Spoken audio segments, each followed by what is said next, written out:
I was just looking at my calendar and realized it's February 14th. Most folks are out there panic buying roses that'll be wilted by Tuesday, but I spent my morning sweet talking a stubborn piece of kiln-dried white oak that didn't want to square up. That's my kind of romance. Oh, so you're saying you chose a plank of wood over a box of chocolates? Bold move, Tiger. I'm sure your wife is thrilled to be second place to a tree. Well, she knows the deal. Besides, oak doesn't talk back when I'm 20 minutes deep into a glue up and realize I've got a board flipped the wrong way. It just sits there and lets me contemplate my life choices in silence. Fair enough.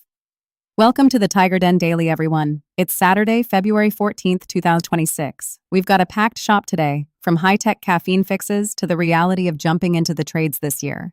And Tiger, I hear you've been looking at some gear that costs more than my first car. Look, if you're going to spend 12 hours a day making sawdust, your nervous system needs a reliable spark plug. I've been eyeing the Breville Oracle Jet. It's this espresso machine that's basically built like a milling machine. It's got that heavy, tactile click to the switches that it makes you feel like you're prepping for a space launch instead of a Tuesday. It's an espresso machine, Tiger, not a CNC router. Do we really need industrial-grade beans to sand a tabletop? It's about the ritual, Alex. If the coffee tastes like wet cardboard, the dovetails are going to look like they were cut with a spoon. It's science. But speaking of things that actually make the job faster, have you seen what's happening with the Manus 12 platform? The AI scheduling stuff? I thought that was just for people who work in glass towers and wear vests. Not anymore. I've reached the age where my brain is like an old hard drive. If I try to remember a material takeoff for a kitchen remodel, while I'm also trying to remember if I turn the heater off in the shop, something's going to crash. These platforms are taking the paperwork headache out of the trades. It's saving guys 10 hours a week. That's 10 hours you could be spending actually building something or, sleeping. 10 hours is huge. That's the difference between a side hustle and a real business. But I'm more interested in the power shift you mentioned earlier. We're finally seeing the end of the extension cord, aren't we? It's finally happening. I used to be the guy who swore by the cord. I figured if it didn't plug into a wall, it didn't have the lungs for a big job. But these new 80-volt and 100-volt ecosystems, they're absolute animals. I ran an 80-volt table saw the other day that chewed through 3-inch Purple Heart like it was birthday cake. Just don't tell me you're going to miss tripping over yellow cords every 5 minutes. My ankles certainly won't miss them. I've done more accidental gymnastics over extension cords than a circus performer. Let's pivot to the big trade talk. The 2026 data is out, and it looks like everyone wants to be an auto tech. Is it just because cars are basically giant rolling computers now? That's a big part of it. It's a different kind of dirty than it used to be. It's cleaner, more technical. Especially up in Canada, we're seeing a massive influx of people leaving desk jobs to get under the hood. There's a certain gravity to fixing a machine that someone relies on to get their kids to school. It's honest work. But there's a but coming, isn't there? I saw the notes on grind culture. Yeah, it's the elephant in the garage. Some of these high-volume shops are still running like it's 1985. They want you to turn wrenches until your hands lock up, pushing for speed over everything else. If you're looking to jump into the automotive world this year, you've got to be the one holding the magnifying glass during the interview. What should they be looking for? Give me the Tiger test. Ask them about their burnout strategy. If the shop foreman looks at you like you've got two heads when you ask about mental health or sustainable pacing, grab your toolbox and roll it right back out the door.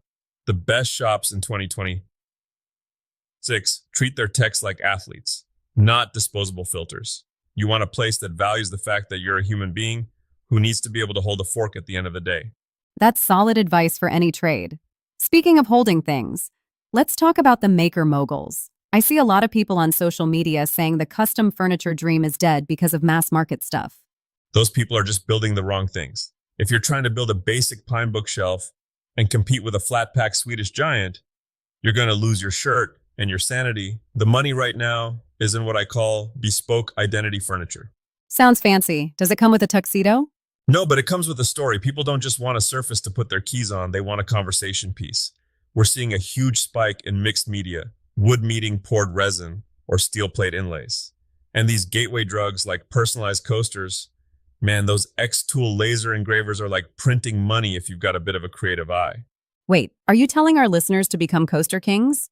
I'm telling them that high-volume, low-cost items pay the light bill so you can spend 2 months building that signature piece that sells for 5 figures. It's about the mogul formula. You can't just guess what a table costs. You take your materials, add your hourly, And please, for the love of all things holy, value your time higher than a fast food wage, and then apply an overhead multiplier. I've seen your formula before. It usually involves you scratching numbers on a scrap piece of plywood and then forgetting where you put the plywood. Hey, that plywood was a legal document. But seriously, the secret sauce in 2026 is the story. If you aren't filming the process, showing the grit, the mistakes, the way the grain pops when the oil hits it, you're just a guy in a garage. Your social media is your storefront window. Okay, it's Valentine's Day. We have to talk DIY. What if someone, let's say a hypothetical co-host, totally forgot to get a gift and has exactly 4 hours this afternoon? Hypothetically, of course. Well, if you've got a desktop CNC, you're the hero of the hour. You can carve a jewelry box or a love map faster than you can find a parking spot at the mall, a quick hit of spray lacquer, and it looks like you've been planning it for months. And for those of us who prefer heavy lifting to heart-shaped boxes, That's where the toolbox method comes in. They just dropped a guide on modular garage gyms. See, I hate those massive, bulky power racks that take up half the shop. They showed this wall cleat system. It's like a French cleat on steroids. You can hang your weights, fold the bench up against the wall, and it even doubles as a pull-up station. a gym that doesn't get in the way of my table saw? Now you're speaking my language. Exactly, you're building gains and grains at the same time. And while you're at it, take 10 minutes to brand your work. Use Adobe Express, make a logo, and get some vinyl decals made. Applying your own mark to a project. There's a psychological shift that happens when you see your name on a finished piece. It stops being a hobby project and starts being a TigerDen original. TigerDen Original. I think I'll stick to Alex's average artifacts. Hey, as long as you're making something, you're winning. We've covered a lot today. Tech, trades, business, and how to save your relationship with a CNC machine. What's the one thing you want people to take into their wood shop or their garage this weekend?